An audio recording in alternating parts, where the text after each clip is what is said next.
Muito mais do que a defesa de um projeto de lei, de uma proposta, minha intenção na tarde de hoje é a proteção de um princípio basilar, que deve pautar todas as ações ao longo da vida: justiça. Baseado nesse fundamento é que devemos analisar a questão dos aposentados no Brasil.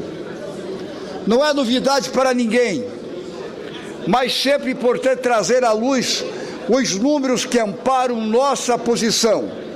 Ao final de 2011, última data em que estão disponíveis as estatísticas do Ministério da Previdência Social, havia 27 milhões de pessoas recebendo benefícios do INSS.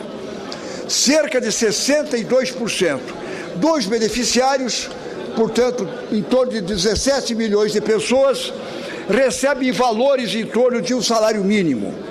Veja bem, dos 27 milhões no Brasil de aposentados, mais de 60%, em torno então de 17 milhões, recebe em torno de um salário mínimo como aposentado. Vejam bem, apenas para fins comparativos, na faixa entre 5 e 6 salários, ou seja, próximo ao teto da Previdência, próximo ao teto, ao tetinho, não ao teto maior, ao teto da Previdência, estão apenas 1,23%. E a maioria esmagadora recebe em torno de um salário mínimo. Há 2 semanas, ou melhor, há 2 questões que clamam por justiça nessa situação. 2 questões. Uma de ordem moral e outra de ordem prática. Uma de ordem moral, outra de ordem prática.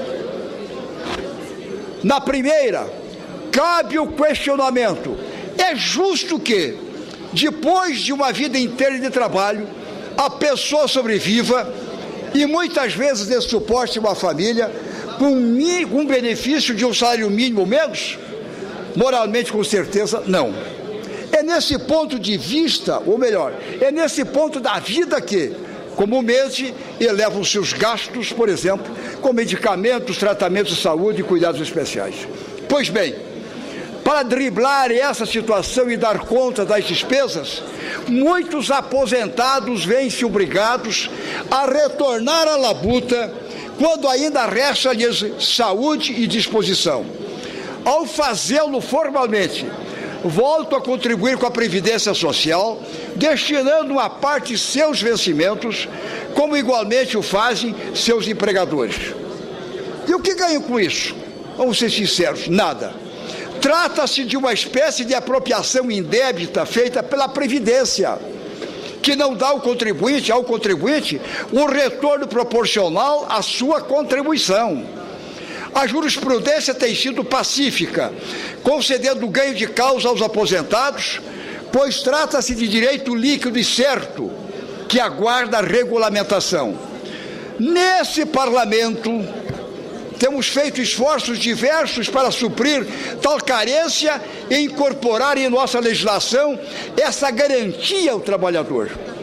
Na semana que passou, a Comissão de Assuntos Sociais aprovou o projeto do nobre senador Paulo Paim, que regulariza o Instituto da Desaposentadoria, ou seja, prevê a revisão do benefício daquele aposentado que retorna ao trabalho.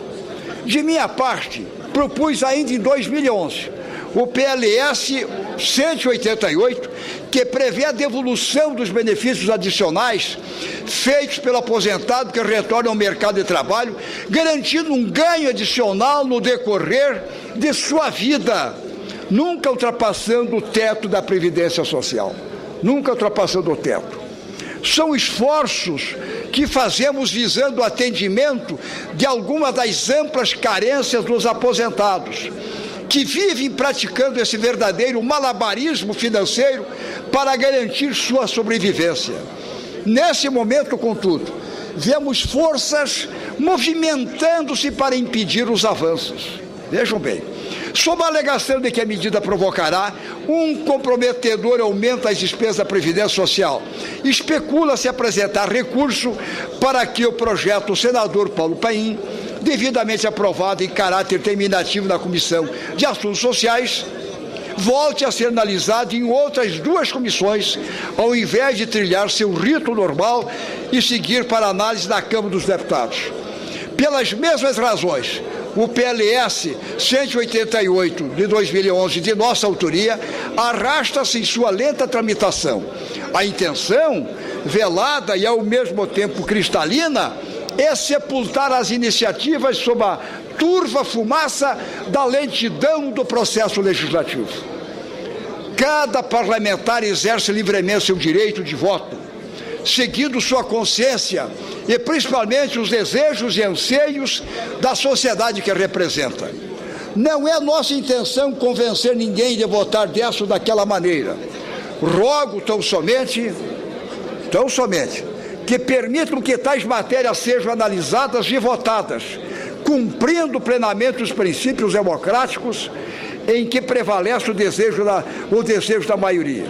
Trago essas reflexões, senhor presidente, Renan Calheiros e caros colegas, trago essas reflexões para meditarmos, porque não é possível.